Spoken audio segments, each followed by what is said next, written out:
Nancy, আপনাকে শুভ নববর্ষ। কি আয়োজন দেখছেন, কেমন প্রস্তুতি, সবকিছু একটু ছোট্ট করে জানাবেন। ঠিক 6:30টায় আয়োজন শুরু হবে। যে সাংস্কৃতিক চর্চা কেন্দ্র ছায়ানট রয়েছে, ছায়ানটের বহু বছরের পুরাতন এই যে আয়োজন, সেই আয়োজন শুরু হবে রমনা বটমূলে 6:30 নাগাদ। এখন বলা যায় যে তারা যে প্রস্তুতি, সেই প্রস্তুতি নিচ্ছে, যেই আগে ঝালাই করে নিচ্ছে, যে পরিবেশনাগুলো থাকবে সেই পরিবেশনাগুলো ঝালাই করে নিচ্ছে।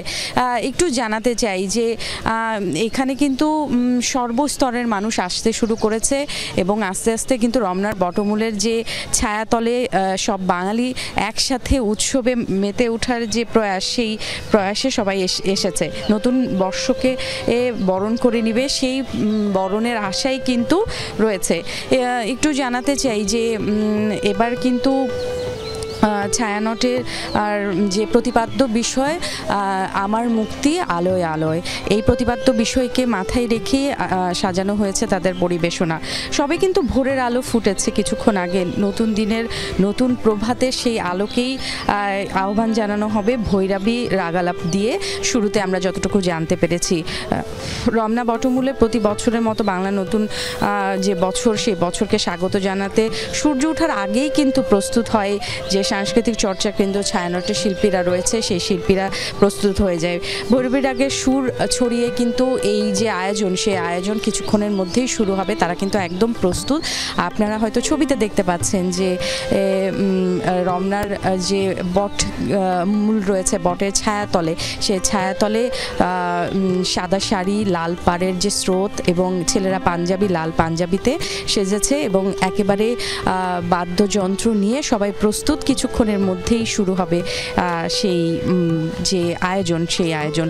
এবং এখানকার আবহাওয়াটা একটু বলতে চাই যে একেবারে ভোর হয়েছে, কেবল স্নিগ্ধ আবহাওয়া রয়েছে, গরম হালকা রয়েছে, যেহেতু বৈশাখ মাস সেই গরমটা রয়েছে। তবে যেহেতু ভোর হলো কিছুক্ষণ আগে, এই ভোরের যে আবহাওয়াটা, স্নিগ্ধ আলোটা, সেটা কিন্তু কোটি যে বাঙালি রয়েছে সেই বাঙালির হৃদয়ের সাথে মিশে গেছে এবং তারা কিন্তু সেজে গুজে বৈশাখকে বরণ করতে, নতুন বর্ষকে বরণ করতে এখানে এসে উপস্থিত হয়েছে।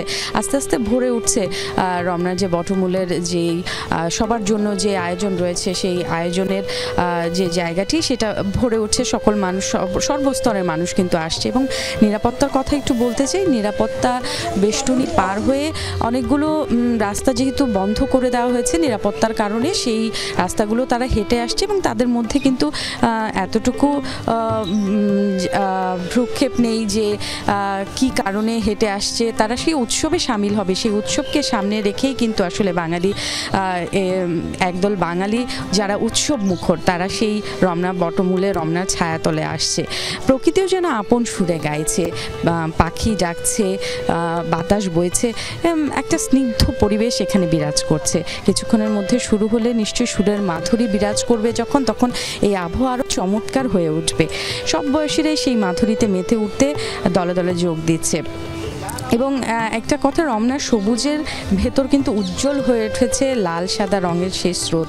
পোশাকে উজ্জ্বল রঙের যেমন প্রাধান্য রয়েছে, সবচেয়ে বেশি দেখা যাচ্ছে যে লাল সাদা, লালের রঙের যে প্রাধান্য, সেটাই দেখা যাচ্ছে। সবাই এসেছে বাংলা যে 1432কে বরণ করে নিতে।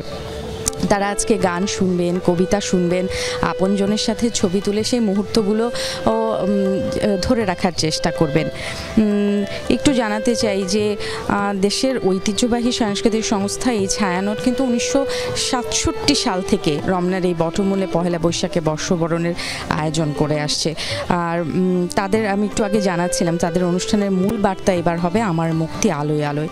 এই মুক্তি কিন্তু আসলে মানবতার মুক্তি, এই মুক্তি অধিকারের মুক্তি, এই মুক্তি জয়গানের মুক্তি, মানবতার যে মানুষের জন্য মানুষের ভালোবাসা, সাম্যের অধিকার, সেইখান থেকে আসলে মুক্তি। এবং তাদের আলো, প্রকৃতি, মানুষ আর দেশপ্রেমের গান নিয়ে এবার কিন্তু পুরো আয়োজনটা সাজানো হয়েছে। আমরা যতটুকু জানতে পেরেছি যে এবার মোট 24টি পরিবেশনা হবে, এর মধ্যে 9টি সম্মিলিত গান রয়েছে, 12টি একক কণ্ঠের গান রয়েছে, 3টি পাঠ থাকবে। নববর্ষের কথন পাঠ করার কথা রয়েছে নির্বাহী সভাপতি সারোয়ার আলীর, এবং শেষে যে জাতীয় সঙ্গীত, সেই জাতীয় সঙ্গীতের মধ্য দিয়ে শেষ করা হবে সেই আয়োজন। আসলে নববর্ষের যে নবীন আলো, নবীন আশা, নবজীবন লাভ, সবাই যেন সম্প্রীতির সাধনায় নিজেদের নিমগ্ন করে, সেই কারণেই কিন্তু সবার প্রতিজ্ঞার সুর বাজবে এই রমনা বটমূলে। প্রতি বছরই কিন্তু এই রমনা বটমূলে এই সুর বেজে ওঠে এবং তাতে কিন্তু সামিল হয় যারা অসাম্প্রদায়িক চেতনায় বিশ্বাসী বাঙালি রয়েছে, তারা কিন্তু এই কাতারে সামিল হয় এবং সবাই সেজে গুজে এই কাতারে আসে এবং তারা ভোর হওয়ার সাথে সাথে, যেহেতু প্রথম রাজধানীতে এই আয়োজনটাই কিন্তু প্রথম থাকে নববর্ষকে উদযাপন করার, এবং তারপরে সারাদিন ব্যাপী আয়োজন থাকে। তাছাড়া এই আয়োজনটাকে দিয়েই কিন্তু মূলত যে রাজধানীর যে আয়োজন, সেই আয়োজনগুলো শুরু হয়ে থাকে। ছবিতে হয়তো দেখছেন যে সবাই অপেক্ষা করছে কিছুক্ষণের মধ্যে আরও যারা সাধারণ মানুষ আসছে, সে মানুষ সবার জন্য অপেক্ষা করছে, বাঙালি আসবে, প্রাণের তালে মেতে উঠবে, সেই অপেক্ষায় রয়েছে। ন্যান্সি, আমরাও অপেক্ষায় আছি, আমরাও আপনার কাছে আবার আসবো, আপনি থাকুন আমাদের সঙ্গে। খুব সুন্দর করে আপনি জানাচ্ছিলেন